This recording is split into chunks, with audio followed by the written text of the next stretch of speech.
Okay, last class के अंदर हमने कवर किया था एक फाइनाइट यूनिफॉर्मली या कंटिन्यूअस चार्ज रॉड थी, ठीक है। उस पर एक परपेंडिकुलर ड्रॉ किया था और उसके किसी पी पॉइंट पर हमने इलेक्ट्रिक फील्ड को फाइंड आउट किया था और उस पी पॉइंट पर दो कंपोनेंट निकल के आए थे इलेक्ट्रिक फील्ड के, एक ई पैरेलल और एक ई परपेंडिकुलर, ठीक है। तो ई पैरेलल और ई परपेंडिकुलर की कुछ फॉर्मूला यानी कुछ वैल्यू निकल के आई थी, ठीक है। आज की क्लास के अंदर हम कुछ जर्नल केसेस को कवर करेंगे, यानी इसी रॉड पर जो फाइनाइट चार्ज रॉड थी इसके कुछ जर्नल केसेस हैं, यानी दो केसेस हैं, उनको हम कवर करेंगे, ठीक है। So hello everyone, welcome back to Ravi defence academy. I am Ravi. मैं आपको इस प्लेटफॉर्म पर फिजिक्स की प्रिपरेशन कराऊंगा। So let get started. Okay, अब देखो, अब हम उस फाइनाइट चार्ज रॉड को एक बार रिवाइज करते हैं, उसके बाद इसके कुछ जर्नल केसेस को कवर करेंगे, ठीक है।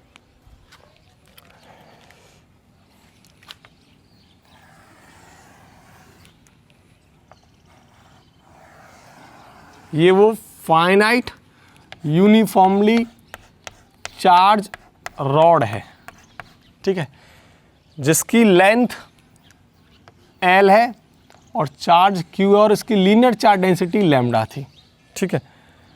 अब यहाँ एक परपेंडिकुलर ड्रॉ करते हैं और इसके इस P पॉइंट पर हमें क्या बताना है, इलेक्ट्रिक फील्ड। तो मैंने क्या किया था, इसका ये लोअर एंड ज्वाइन किया था इससे और इसका ये अपर एंड ज्वाइन किया था, ठीक है, इस P पॉइंट पर। तो लोअर एंड से ये जो एंगल बना रहा था मैं उसे क्या बोल रहा था, θ2, और ये अपर एंड से जो एंगल बना रहा था उसे क्या बोल रहा था मैं, θ1, ठीक है। तो इसके दो कंपोनेंट आ रहे थे, एक तो इधर की तरफ ई परपेंडिकुलर और एक क्या था, ई पैरेलल, ठीक है। तो ई पैरेलल और ई परपेंडिकुलर की वैल्यू कितनी थी, तो ई परपेंडिकुलर की वैल्यू और ई पैरेलल की वैल्यू, तो ये थी k lambda by d sine of θ1 plus sine θ2, ठीक है। और इसकी वैल्यू थी पैरेलल की k lambda by d cos θ2 minus cos θ1। अब देखो, ये तो हो गया किसी फाइनाइट यूनिफॉर्मली चार्ज रॉड पर इलेक्ट्रिक फील्ड, ठीक है, उसके दो कंपोनेंट्स की वैल्यू ई परपेंडिकुलर और ई पैरेलल। अब हम कुछ जर्नल केसेस को कवर करते हैं, ठीक है। तो कुछ जर्नल केस हैं, तो यहाँ केस फर्स्ट देखो क्या है। केस फर्स्ट, एक रॉड है इस तरीके से चार्ज्ड, ठीक है। अब लेकिन क्या है, इसका जो लोअर एंड है, ये वाला एंड, लोअर एंड, ये इन्फिनिटी तक जा रहा है। कहाँ तक जा रहा है, इनफाइनाइट तक। ये चार्ज है कंप्लीट, इनफाइनाइट तक चार्ज है, लेकिन लोअर एंड कहाँ तक जा रहा है, इनफाइनाइट तक। ऐसे केस को बोलते हैं हम सेमी इनफाइनाइट रॉड, ठीक है। तो ये क्या है, सेमी इनफाइनाइट रॉड। तो हम जो केस फर्स्ट पढ़ेंगे वो किसके लिए पढ़ेंगे, सेमी इनफाइनाइट रॉड के लिए, जिसका लोअर एंड इनफाइनाइट तक जा रहा है, ठीक है। तो देखो, अब यहाँ क्या करना है हमें, एक अपर एंड पर, अपर एंड से एक परपेंडिकुलर ड्रॉ करना है इस P पॉइंट पर, ठीक है। अब ये चार्ज Q है, इसकी लेंथ L है और इसकी लीनियर चार्ज डेंसिटी लैम्डा है, ठीक है। अब मुझे क्या करना है, इस P पॉइंट पर इलेक्ट्रिक फील्ड, इस P पॉइंट पर नेट इलेक्ट्रिक फील्ड की वैल्यू बतानी है। अब देखो, ये वाली डिस्टेंस कितनी थी, D मान लेता हूँ, जैसे सेम यहाँ ये वाली D, ठीक है। तो देखो, ये मैंने D डिस्टेंस मान लिया, यानी परपेंडिकुलर डिस्टेंस जो मैंने ड्रॉ की है अपर एंड से। अब क्या करना है, मैं हर लेक्चर के अंदर तुम्हें बताता आया हूँ, या यूनिफॉर्मली चार्ज बोलूँ या यूँ बोलूँ, कंटिन्यूस चार्ज है कोई बॉडी, तो उसके वहाँ से अगर हमें किसी इलेक्ट्रिक फील्ड कैलकुलेट करना हो किसी पॉइंट पर, तो हमें एक स्मॉल एलिमेंट ऑफ चार्ज मानना होता है, और उस स्मॉल एलिमेंट ऑफ चार्ज की वजह से हमें उस पॉइंट पर इलेक्ट्रिक फील्ड कैलकुलेट करना होता है। तो देखो, यहाँ मान लो ये charge, small element of charge, ये वाला dq, ठीक है, ये मान लिया मैंने dq है। तो देखो, ये इस P पॉइंट पर इलेक्ट्रिक फील्ड किधर होगा, इधर की तरफ डी ई। ठीक है, तो इसके देखो दो कंपोनेंट निकल के आएंगे, एक तो ये वाला कंपोनेंट, इसे क्या बोलूँगा मैं, ई परपेंडिकुलर, इसे क्या बोलूँगा मैं, ई पैरेलल। ठीक है, इसके दो कंपोनेंट निकल के आएंगे, यानी इस रॉड के ये क्या है, इस रॉड के तो ये परपेंडिकुलर है और ये वाला इस रॉड के क्या है, पैरेलल। अगर मैं यूँ बोलूँ, अगर यहाँ एक और कोई स्मॉल एलिमेंट ऑफ चार्ज मान लेता हूँ, दूसरा ये डी क्यू, अब इसकी वजह से इस पी पॉइंट पर इलेक्ट्रिक फील्ड क्या होगा, देखो ये वाला पी पॉइंट, सॉरी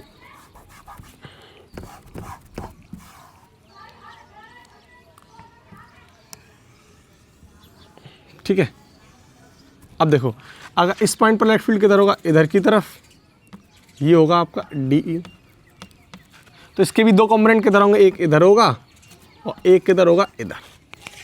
तो सेम वही कंपोनेंट निकल के आएंगे। अगर मैं थर्ड भी स्मॉल एलिमेंट चार्ज लूँगा तो इसके यही कंपोनेंट निकल के आएंगे, एक ई परपेंडिकुलर और एक ई पैरेलल। अब देखो यहाँ ई पैरेलल और ई परपेंडिकुलर की वैल्यूज़ क्या होंगी, तो उसको जानने के लिए मुझे क्या निकालना होगा, एंगल। अब देखो θ1 और θ2 क्या होंगे इस केस के अंदर।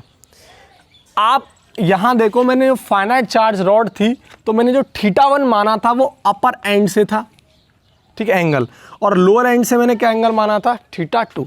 अब इसी का हम जनरल केस पढ़ रहे हैं, तो देखो अपर एंड से यहाँ से एंगल और इनफाइनाइट से ये θ2 एंगल हमें मानना होगा। अब ऐसे सोचो, ये वाला जो एंगल है यहाँ पी पॉइंट पर ये कितना एंगल बनाएगा, ये वाला एंड। तो अगर मैं इसको, ये जो θ1 है, इसको उठा के इसको उठा के इसको उठा के यहाँ लेके जाऊँ, यहाँ, अब बताओ एंगल कितना हो जाएगा, 0 डिग्री। तो θ1 क्या हो जाएगा, 0 डिग्री। बात आती है θ2 की, ठीक है, तो θ2 कितना होगा। अब इनफाइनाइट के लिए ये रॉड इनफाइनाइट तक जा रही है, तो इनफाइनाइट तक जा रही है, तो θ2 क्या होता है इन्फिनिटी के लिए, 90 डिग्री। क्योंकि देखो आप अगर एंगल ड्रॉ करें, इस तरीके से एंगल बनाएं, तो हमें इन्फिनिट पर जाने पर कुछ कंडीशन क्या हो जाती है, परपेंडिकुलर की कंडीशन हो जाती है। तो θ2 क्या होता है, 90 डिग्री। आपको कुछ ऐसे याद रखना है, परपेंडिकुलर के लिए एंगल क्या मानते हैं, 90 डिग्री। ठीक है, सॉरी, इनफाइनाइट के लिए हम एंगल क्या मानते हैं, 90 डिग्री। अब देखो ये θ1 0 हो गया, θ2 90 डिग्री हो गया। अब मुझे ई परपेंडिकुलर फाइंड आउट करना है, तो कैलकुलेट कर लो। ई परपेंडिकुलर बराबर उस रॉड के लिए, सेमी इनफाइनाइट रॉड के लिए, k lambda by d sine θ1, θ1 कितना 0, साइन 0 की वैल्यू 0, और θ2 कितना 90, तो साइन 90 की वैल्यू 1, 1 + 0 1, तो इसकी वैल्यू कितनी आ गई, k लैम्डा बाई डी। अब देखो ई पैरेलल की वैल्यू कैलकुलेट करनी है, तो k लैम्डा बाई डी। अब देखो cos θ2 कितना 90 डिग्री, तो cos 90 की वैल्यू कितनी होती है 0, और θ1 कितना है 0, तो cos 0 की वैल्यू कितनी होती है 1, तो 0 - 1 यानी -1, तो -1 के साथ मल्टीप्लाई करेंगे तो क्या आएगा, -k लैम्डा बाई डी। अब आप देखो इसके जो अगर मैग्नीट्यूड की बात करूं तो क्या है, दोनों सेम, लेकिन डायरेक्शन देखो आप, यहाँ क्या आ गया, ये नेगेटिव। अब इस नेगेटिव का सेंस क्या है, इस नेगेटिव का मतलब ये है कि हम इस केस के लिए जो ई पैरेलल जो कंपोनेंट लेते थे वो कहाँ था, डाउनवर्ड डायरेक्शन में, और इसके लिए क्या है, ई पैरेलल अपवर्ड डायरेक्शन में। अब इसके लिए तो डाउनवर्ड था, लेकिन हम फॉर्मूला कौन सा यूज कर रहे हैं, ये वाला, और ये किस केस के लिए था, डाउनवर्ड डायरेक्शन के लिए। भाई ये वाला जो फॉर्मूला किसके लिए था, डाउनवर्ड डायरेक्शन के लिए, तो हमने ये वाला फॉर्मूला इस केस में जो यूज किया है वो कौन सा था, डाउनवर्ड डायरेक्शन के लिए, ये वाला। नेगेटिव साइन का मतलब क्या है कि डायरेक्शन जो आएगी डाउनवर्ड से क्या आएगी, अपोजिट, यानी किधर आएगी, अपवर्ड। तो इस केस के लिए जो वैल्यू आएगी यानी डायरेक्शन जो आएगी वो क्या आएगी, ई पैरेलल अपवर्ड डायरेक्शन में होगी, और ई परपेंडिकुलर इधर होगी डायरेक्शन। ओके, सो ये तो हो गया इसका फर्स्ट केस। अब सेकंड केस को हम कवर करेंगे, वो ये होगा कि अब हम इसके अपर एंड को इन्फिनिटी तक लेके जाएंगे, लोअर एंड को ऐसे ही रहने देंगे, तो अपर एंड को इनफाइनाइट तक लेके जाएंगे। तो उसके किसी पी पॉइंट पर परपेंडिकुलर ड्रॉ करने की वजह से इलेक्ट्रिक फील्ड के दो कंपोनेंट की वैल्यू क्या होगी। ठीक है, तब तक आप इसको अच्छे से नोट करो, फिर मैं आगे कवर करता हूँ। ओके, देखो अब सेकंड केस,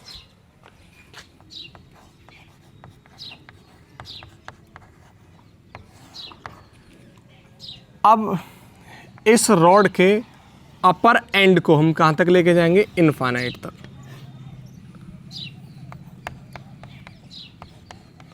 ठीक है, तो ये कहाँ तक जा रहा है, इन्फिनिटी तक।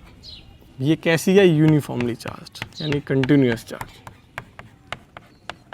इसका चार्ज Q है, लेंथ L है और लीनियर चार्ज डेंसिटी क्या है, लैम्डा। अब इसके लोअर एंड से एक परपेंडिकुलर ड्रॉ कर देते हैं इस P पॉइंट पर। अब हमें क्या बताना है, इलेक्ट्रिक फील्ड बताना है जब इसके बीच की डिस्टेंस क्या हुई, D। अब देखो वही अगेन, अगर कंटिन्यूस चार्ज की बात कर रहे हैं तो हमें एक स्मॉल एलिमेंट मानना होगा। ये रहा, ये स्मॉल एलिमेंट मान लेते हैं यहाँ, ठीक है, dq। इसकी वजह से इस P पॉइंट पर जो इलेक्ट्रिक फील्ड होगा वो किधर होगा, इधर की तरफ होगा, ठीक है, ये इधर की तरफ होगा।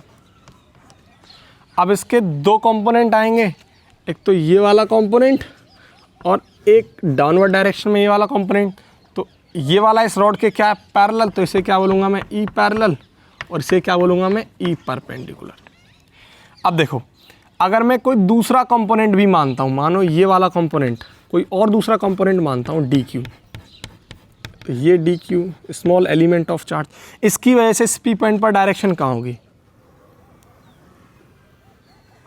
ये d।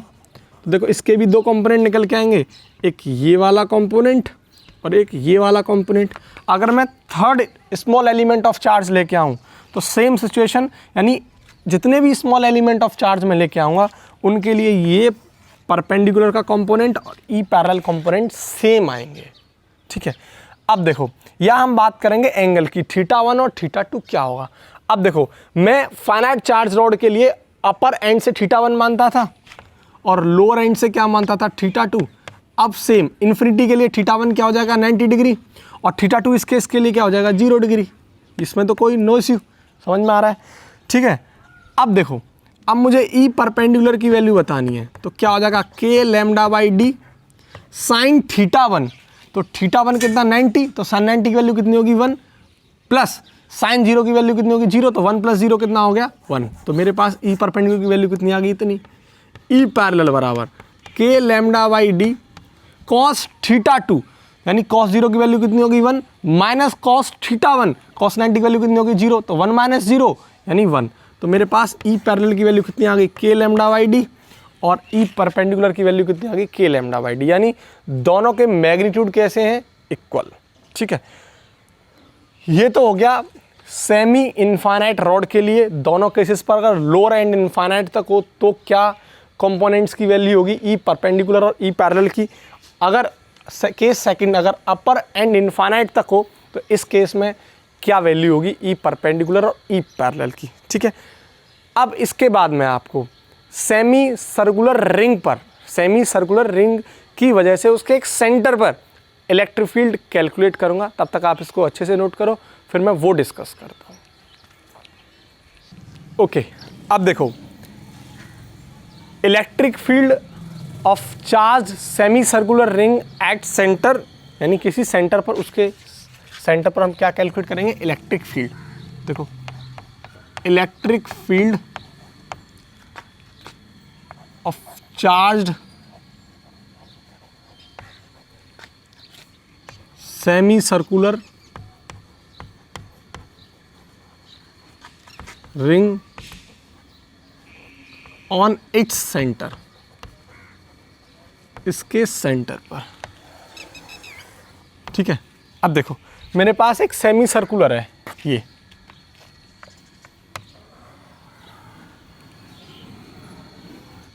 ठीक है, ये एक मेरे पास सेमी सर्कुलर है, राइट।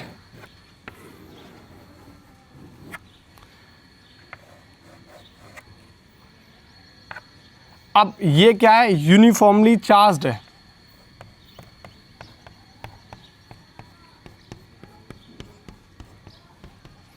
इसका जो सेंटर है वो ये है,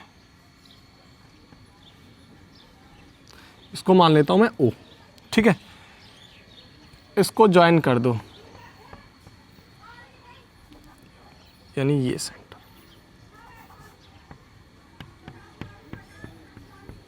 ठीक है। अब चार्ज Q है इस पर, ठीक है, और इसकी लीनियर चार्ज डेंसिटी क्या है, लैम्डा।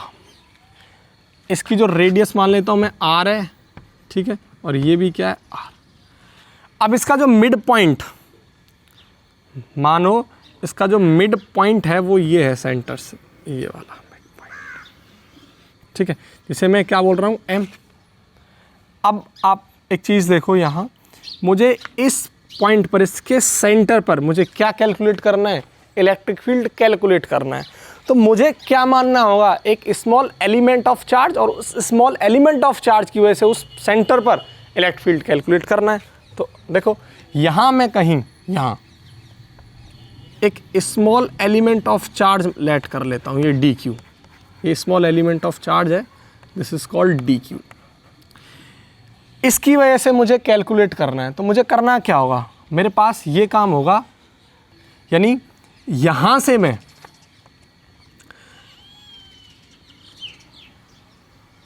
इस ओ पॉइंट तक इसको ज्वाइन करूँ, तो देखो जो एंगल होगा वो क्या होगा, थीटा मान लेता हूँ मैं, क्या मान लेता हूँ, थीटा। अब देखो डी क्यू चार्ज है, स्मॉल चार्ज, तो उसके लिए भी एंगल हमें क्या मानना होगा, डी क्यू। भाई ये ठीक है, ये थीटा किसके लिए, चार्ज क्यू के लिए, लेकिन मुझे डी क्यू के लिए क्या मानना होगा, एक स्मॉल चार्ज डी क्यू। तो मैं क्या करूँगा, यहाँ से एक ये वाला जो सेक्शन है, ये वाला सेक्शन, ये यानी ये कंप्लीट क्या है, थीटा, ये वाला कंप्लीट थीटा है। अब मैंने डी क्यू चार्ज के लिए क्या करना होगा, ये स्मॉल वाले को क्या लेट कर लूँगा मैं, D Q, sorry D theta, ये वाला सेक्शन क्या हो जाएगा, ये वाला डी थीटा, ठीक है। तो ये वाला एंगल, ये वाला इस डी क्यू के लिए वो क्या हो जाएगा, डी थीटा। अब देखो इसकी वजह से इस पर जो इलेक्ट्रिक फील्ड होगा वो किस डायरेक्शन में होगा, इधर होगा, डी। अब देखो ये वाला जब थीटा होगा तो ये भी क्या हो जाएगा, थीटा। तो इसके दो कंपोनेंट आएंगे, एक तो इधर डायरेक्शन में कंपोनेंट और एक ये वाला कंपोनेंट। अगर मैं इसको बोलूँ, ये क्या हो जाएगा, डी ई साइन थीटा, और ये क्या हो जाएगा, D E cos of theta. Clear है। अब देखो सेम सिचुएशन ऐसे मानो, अब मुझे क्या करना होगा, इस पॉइंट पर, यहाँ इस सेक्शन पर मैं क्या मान लूँगा, स्मॉल डी क्यू, यानी स्मॉल एलिमेंट ऑफ चार्ज, ये क्या हो जाएगा, डी क्यू, ठीक है। तो इस डी क्यू की वजह से सेंटर पर मुझे इलेक्ट्रिक फील्ड कैलकुलेट करना है। तो अगेन वही चीज़, यानी इसके लिए मैं जो एंगल मानूंगा वो क्या मानूंगा, अगर ये एंगल थीटा है, ये वाला, तो इसके लिए ये क्या हो जाएगा, डी थीटा, ये वाला, ठीक है। तो इसका इलेक्ट्रिक फील्ड किधर जाएगा, इस डायरेक्शन में, ये क्या हो जाएगा, डी। अब देखो ये थीटा है तो ये वाला भी क्या होगा, थीटा। तो इसके दो कंपोनेंट होंगे, एक होगा क्या, ये वाला, और एक होगा ये वाला। तो देखो इसे क्या बोलेंगे हम, डी ई साइन थीटा, और ये वाला कंपोनेंट क्या हो जाएगा, डी ई कॉस थीटा। तो देखो कुछ इस तरीके से आ गई सिचुएशन।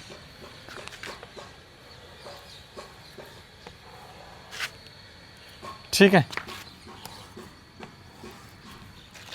यानी ये वाले जो कंपोनेंट्स निकल के आए हैं, ये डी, ये डी, ठीक है, और ये वाला एंगल थीटा और ये वाला एंगल थीटा। तो इसके दो कंपोनेंट, एक तो ये है D E what, cos of theta, ये भी D E cos of theta, और इधर क्या है, डी ई साइन थीटा। तो देखो ये दोनों अपोजिट डायरेक्शन में, तो ये दोनों क्या हो जाएंगे, कैंसिल। तो बोल सकता हूँ मैं d E cos theta is cancelled because both are in opposite direction. अब मेरे पास इस सेंटर पर, ओ पर, जो नेट इलेक्ट्रिक फील्ड निकालेगा वो कौन सा कंपोनेंट होगा, डी ई साइन थीटा। अब मेरे पास इसके लिए वेस्ट वे क्या है कि इसका मैं क्या कर दूं, इंटीग्रेशन। अगर मुझे डी ई की वैल्यू निकाल दूं तो मुझे क्या करना है, सिंपल मैं इस क्वेश्चन को सॉल्व कर सकता हूं। तो देखो नाउ, अब मुझे क्या करना है, मुझे इस पॉइंट पर इलेक्ट्रिक फील्ड कैलकुलेट करने के लिए क्या करना होगा, इसका इंटीग्रेशन करना होगा, डी ई साइन थीटा। ठीक है, अब मुझे क्या बताना है कि डी ई की वैल्यू क्या होगी। तो देखो डी ई कितना हो जाएगा, k d q over r square. अगर इसकी रेडियस आर है तो ये क्या हो जाएगा, k d q over r square. अब देखो, अब मुझे डी क्यू कैलकुलेट करना है, तो लैम्डा बराबर क्या होगा, डी क्यू ओवर व्हाट, ये वाली इसके लिए स्मॉल लेंथ मान लेता हूँ मैं dl, ठीक है। अब देखो यहाँ कंडीशन कुछ ऐसी है, यूं है, ये एंगल d थीटा, ये dl मान लिया है मैंने किसी स्मॉल चार्ज के लिए, और ये क्या है इसकी रेडियस r, ये वाली, ठीक है। अब देखो मुझे d थीटा निकालूं तो क्या हो जाएगा, एंगल बराबर आर्क अपॉन रेडियस, आर्क क्या है dl और रेडियस क्या है ये r। अगर मुझे dl कैलकुलेट करना हो तो क्या हो जाएगा d थीटा इंटू r, तो dl क्या हो जाएगा ये वाला d थीटा यानी dq upon d theta into r, ये लैम्डा। तो अब देखो मेरे पास dq की वैल्यू कितनी आ जाएगी, dq बराबर lambda into d theta into r। तो मैं सिंपल इस वैल्यू को कहाँ पुट कर सकता हूँ यहाँ, तो क्या आ जाएगा d बराबर k into lambda d theta into r by r square, ठीक है। अब देखो इसकी वैल्यू कितनी आ जाएगी, यानी k lambda d theta over r, यानी इलेक्ट्रिक फील्ड की अगर वैल्यू निकालूं तो क्या आ जाएगी, k lambda r d theta over r square, और कंपोनेंट क्या आ जाएगा साइन थीटा। अब मुझे क्या कर देना है सिंपल, k r से r खत्म, तो क्या बचा k lambda by r sine theta what d theta, ठीक है। अब मैं क्या कर दूंगा इसका इंटीग्रेशन, ठीक है। अब देखो अब लिमिट्स कहाँ से कहाँ तक लेंगे, सेमी सर्कुलर पाथ है तो हमें क्या करना है, 0 से इन्फिनिटी, सॉरी 0 से पाई तक इसकी लिमिट्स लेंगे, 0 से पाई तक, ठीक है। अब क्या करना है, साइन थीटा का इंटीग्रेशन कर देना है, तो साइन थीटा का इंटीग्रेशन क्या होगा, माइनस कॉस थीटा। तो देखो ये आ जाएगा माइनस कॉस थीटा और लिमिट्स 0 से पाई तक। ये वाला माइनस में बाहर ले लेता हूँ तो क्या आ जाएगा माइनस के लैम्डा बाई आर, यानी ई बराबर माइनस के लैम्डा बाई आर।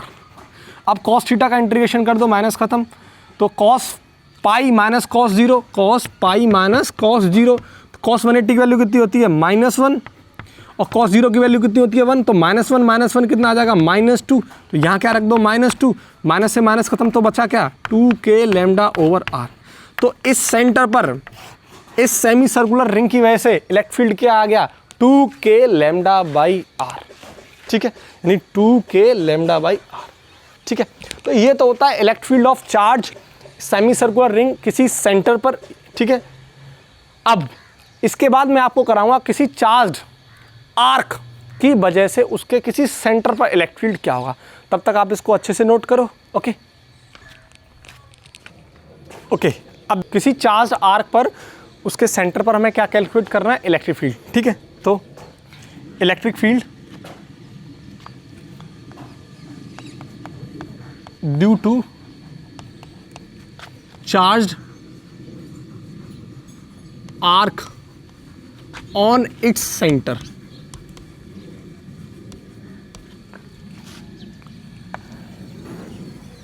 ठीक है। अब देखो ये मेरे पास आर्क है, ठीक है।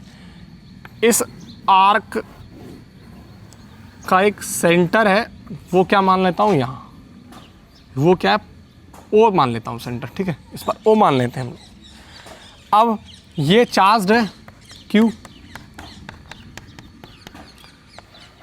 ठीक है, और इसकी लीनियर चार्ज डेंसिटी क्या है लैम्डा, ठीक। अब देखो अब मैं इसको ज्वाइन कर देता हूँ, ये इसकी रेडियस है यहाँ और ये इसकी क्या है रेडियस, ठीक है, ये आर। अब देखो इसका जो मिड पॉइंट है वो मैं मिड पॉइंट मान लेता हूँ, ये सेंटर है, सेंटर से मिड पॉइंट मान लेता हूँ ये वाला, ये इसका मिड पॉइंट है, ठीक। इसको मैं क्या बोल देता हूँ, ये इसका क्या है मिड पॉइंट एम, ठीक है। और ये इसके बीच में जो एंगल बनता है ये वाला, ये बनता है फाई, क्या है फाई। तो यहाँ से यहाँ तक एंगल क्या हो जाएगा, मिड पॉइंट से यहाँ तक 5/2, और ये क्या हो जाएगा, ये भी क्या हो जाएगा 5/2, ठीक है। और ये कंप्लीट एंगल क्या हो जाएगा 5, ठीक है। अब देखो अब हमें इस चार्ज की वजह से, यानी इस आर्क चार्ज आर्क की वजह से इस ओ पॉइंट पर, इसके सेंटर पर मुझे क्या बताना है, इलेक्ट्रिक फील्ड बताना है। तो हमें हर बार की तरह क्या करेंगे, हम इस बार भी वही करेंगे, एक स्मॉल एलिमेंट ऑफ चार्ज लेट करेंगे और उस स्मॉल एलिमेंट ऑफ चार्ज की वजह से इस सेंटर पर हमें इलेक्ट्रिक फील्ड कैलकुलेट करना होगा। तो देखो मैं इसको अलग से ड्रॉ कर लेता हूँ।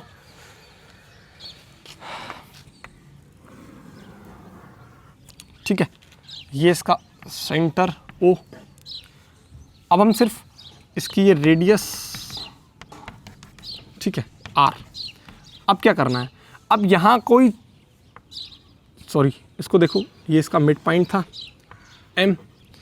अब देखो यहाँ स्मॉल एलिमेंट ऑफ चार्ज मान लेते हैं ये वाला dq। ठीक है, अब इसकी वजह से इस सेंटर पर इसको मैं ज्वाइन कर देता हूँ, लेकिन करना क्या होगा, मैं dq के लिए एंगल क्या मानूंगा, d थीटा। अगर ये वाला कंप्लीट एंगल देखो इस dq से ये एंगल अगर थीटा बना रहा है, ये इसका मिड पॉइंट इस dq से, तो इस dq के लिए मैं क्या मान लूँगा, एक स्मॉल एंगल, वो क्या हो जाएगा, ये वाला d थीटा, ये वाला, तो ये क्या आ जाएगा, थीटा। ठीक है, तो अब देखो ये थीटा हो गया, ये d थीटा हो गया, तो इसकी जो इलेक्ट्रिक फील्ड की डायरेक्शन होगी dq की वजह से किधर होगी, इधर d। तो देखो अब इसके दो कंपोनेंट होंगे, एक तो इधर की तरफ कंपोनेंट होगा और एक इधर की तरफ कंपोनेंट होगा। ये एंगल थीटा है तो ये वाला भी एंगल क्या हो जाएगा, थीटा। तो इसके दो कंपोनेंट क्या हो जाएंगे, ये तो हो जाएगा डी कॉस थीटा और ये क्या आ जाएगा, डी साइन थीटा। ठीक है, अब देखो यहाँ मान लो कोई चार्ज डी क्यू। अब इस डी क्यू की वजह से इस पर ओ पॉइंट पर, इसके सेंटर पर इलेक्ट्रिक फील्ड कैलकुलेट करो कि डायरेक्शन क्या होगी। तो देखो आप अगेन वही मुझे क्या करना होगा, अगर इसके मिड पॉइंट से थीटा है तो इसके लिए डी क्यू के लिए मुझे स्मॉल एंगल मानना होगा, जिसे क्या बोलूँगा मैं, ठीक है, ये क्या हो जाएगा, डी थीटा ये वाला, और ये क्या हो जाएगा, थीटा। तो आप देखो इसका जो इलेक्ट्रिक फील्ड होगा इसकी वजह से किधर होगा, इधर डी। ठीक है, तो अब देखो ये वाला एंगल थीटा है तो व्हाट, ये वाला भी एंगल क्या होगा, थीटा। तो इसके दो कंपोनेंट होंगे, एक कंपोनेंट किधर होगा, अपवर्ड डायरेक्शन में, और एक कंपोनेंट कैसे होगा, यू करके। ठीक है, तो देखो इसके ये आ गया डी ई साइन थीटा। ठीक है, और एक ये वाला जो कंपोनेंट है ये क्या आ जाएगा, इसका डी ई कॉस थीटा। ठीक है, अब कुछ यूं डायग्राम है, देखो आप कुछ यूं,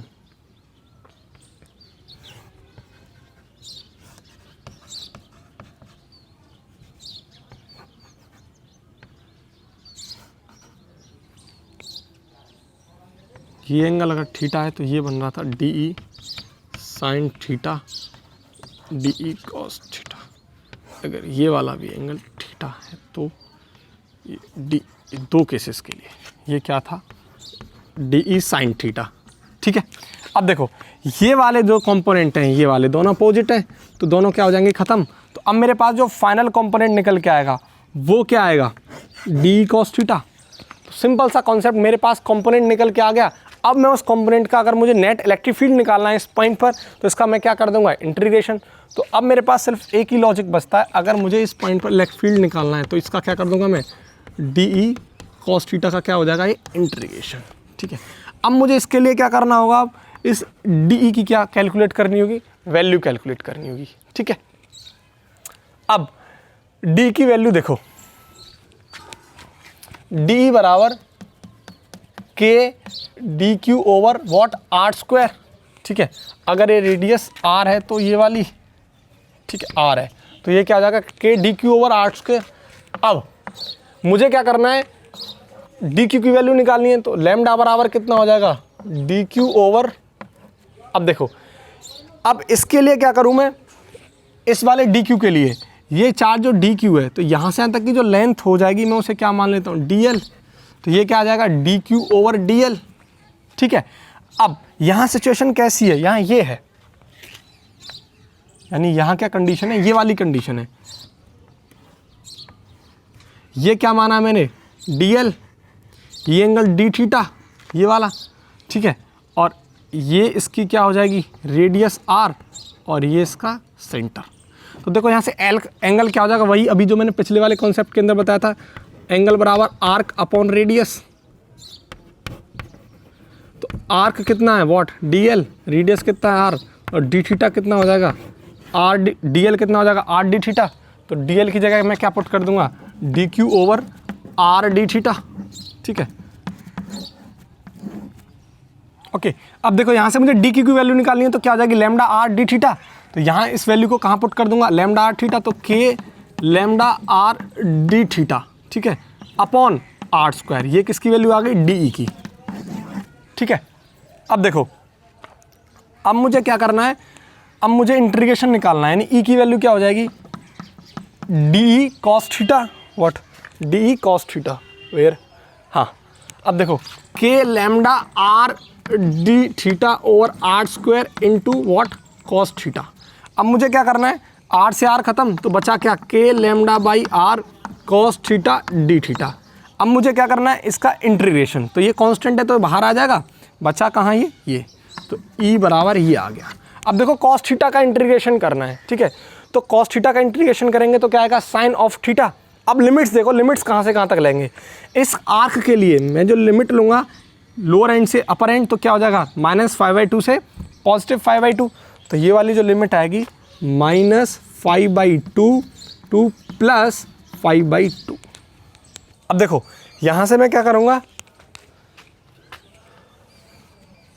कॉस थीटा का इंटीग्रेशन क्या आ जाएगा साइन थीटा, साइन थीटा की लिमिट रख दो आप -5/2 से +5/2। तो देखो ये क्या आ जाएगा sine 5/2 minus sine -5/2 sine minus theta minus sine theta, तो ये क्या हो जाएगा प्लस साइन 5/2। तो साइन 5/2 प्लस साइन 5/2 कितना हो गया 2 साइन 5/2।